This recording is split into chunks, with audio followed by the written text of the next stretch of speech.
All right, moving on to the next game, Saints-Bears. The Bears win this one 26-14, defend home turf, defend Soldier Field there. Top 5 graded players that we had for Chicago in this game. Linebacker T.J. Edwards with an 86.8. Cornerback Nashawn Wright, 85.9. Running back DeAndre Swift had a hell of a game, 83.6. Defensive tackle Gavon Dexter with a 76.6. And then center Drew Dahlman, a 74.8. Caleb Williams in this one, a 62.4. On the Saints side of things, edge rusher Chase Young, their top graded player with an 86.1. Wide receiver Chris Olave, an 80.8. Offensive tackle Kelvin Banks Jr. with a 76.2. Cornerback Kool-Aid McKinstry with a 74.7. And then cornerback Quincy Riley with a 73.9. Spencer Rattler in this game struggled.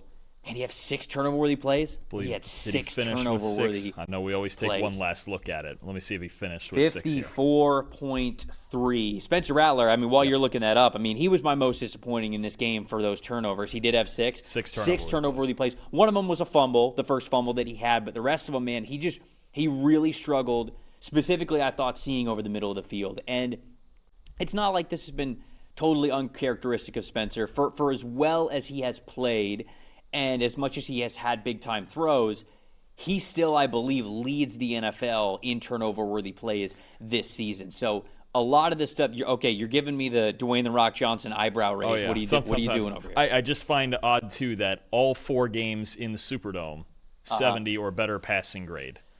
3 road games, all 57 or worse. 3 games on the road, 2 big-time throws, 12 turnover-worthy plays. So there seems to be just a big split of being very comfortable down with the home cooking in New Orleans, and the 3 road games have been rough.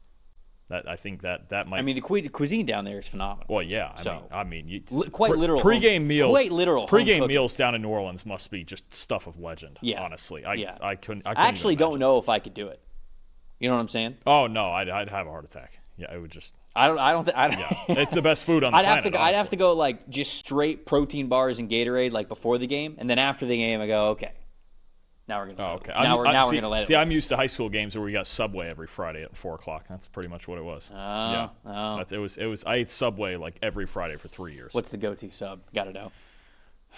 They didn't have the meatball as an option, so I always went with an Italian. Okay. Yeah. All right. That's fair. But it would have been a meatball? It would have been. If they would deliver to meatballs. Look, they're saving you from yourself there because you slamming a meatball sub before a football game. Well, I was coaching, so it's. Oh, no, you're good. No, even Get two. Get 2 then. Well, right, but just what they didn't have it as an. They had options, and the Italian was the best of them. You're coaching. Fine. They should have been able to get that for you.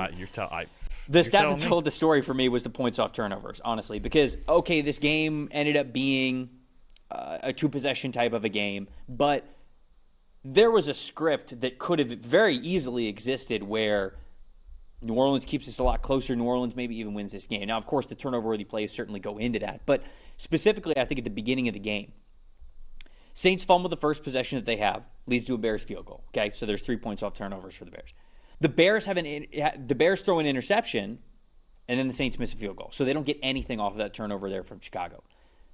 The Saints missed a field goal off of that interception drive, and the Bears go down, and they kick a field goal. Saints then had an interception. Bears ended up getting a touchdown off of that. So it was really those swinging plays where Chicago made New Orleans pay for either turning the ball over or missing a field goal and giving them good field position.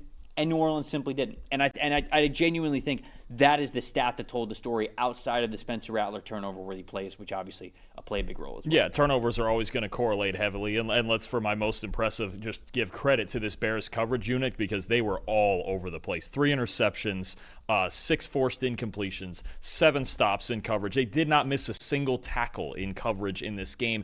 This was, I think, by far the best game that this coverage unit, the secondary especially, played. The Nashawn Wright interception was an outstanding play. The Kevin Byard interception deep down the sideline, an outstanding play. The Bears coverage unit, we've seen a couple of times this year against the Raiders as well. That was a big reason they won the game was those 2 Kevin Byard interceptions. And this is without Jalen Johnson. It's taken him some time to get used to not having him back there. But Dennis Allen finding the right mix, and I found interesting too, I thought Allen called a great game on the defensive side as well because we talked about Spencer Rattler and his success against the blitz. He showed him blitz a couple times early, but I think what you got in a lot of this game was him flooding the line of scrimmage with defenders pre-snap and then dropping out of it and making Rattler read it post-snap. And against standard rushes is where he's really struggled because he's had to find holes in tight windows. Honestly, outside of 3 plays to Chris Olave, 3 deep shots to Chris Olave, the Bears coverage unit was lights out throughout this game. Let's see. Who did I have as my most impressive? Oh, dude, the linebackers. Yeah, they were a big part of that. Part of what you were just talking about with coverage. TJ Edwards, 90.5 coverage grade. DeMarco Jackson, 86.1 coverage grade. Tremaine Edmonds wasn't as good in coverage, but had a really nice pass rush grade in this one, 79.1. I felt as though they really were that backbone of what Dennis Allen wanted to do in this game. And you and I were talking last Wednesday when we were doing the preview show, and I ended up taking New Orleans in this game. And I was talking about, how well New Orleans has been playing, all that good stuff. Okay, Chicago was coming off of a win the previous week, but they were a little bit shaky. If they sort of have that similar of a performance, I don't know. I think New Orleans might be able to upset them. But what I say at the end of that conversation, the ultimate X factor is the guy who was the defensive coordinator for the Chicago Bears, because he was the head coach of the New Orleans Saints last year. He knows that offense very well. He knows Spencer Rattler. He knows their limitations. And I felt like he was able to instill that sort of wisdom and maybe insider trading, if you want to call it that, in the linebacker group specifically. They felt ready. They were in the right spots. Hats off to them for a really good execution there. Anything else? No, and I think just a big part, too, a real big part on the Bears' offensive side of this also, because, you're going to see a 62.4 grade from Caleb Williams. And look, he was good enough in this game. I think what you're getting the last couple of weeks, and yes, Bears fans, you can't at me on Twitter because it got hacked. It's not working. But Caleb did grade higher than Justin Fields this week, in case you were wondering. With the Bears' offense, the run game has been outstanding. I don't think it's any coincidence that as they've gotten on this winning streak now, they've run the football really, really well. DeAndre Swift and Kyle Monungai combined for 32 carries, 205 yards, 2 touchdowns in this game, 9 explosive runs as a team, 7.7 yards per carry when they use those outside zone schemes that Ben Johnson loves so much. And I told you preseason, Drew Dahlman and some of the new guys coming in there on that offensive line. Right. That's what they're trying to do, is get in those stretch schemes. And I thought Caleb Williams' best throws in this game came off of play action. I think he does look good in the bootleg game and supporting, being the complementary piece right now. The drop back game needs work in Chicago. It just does.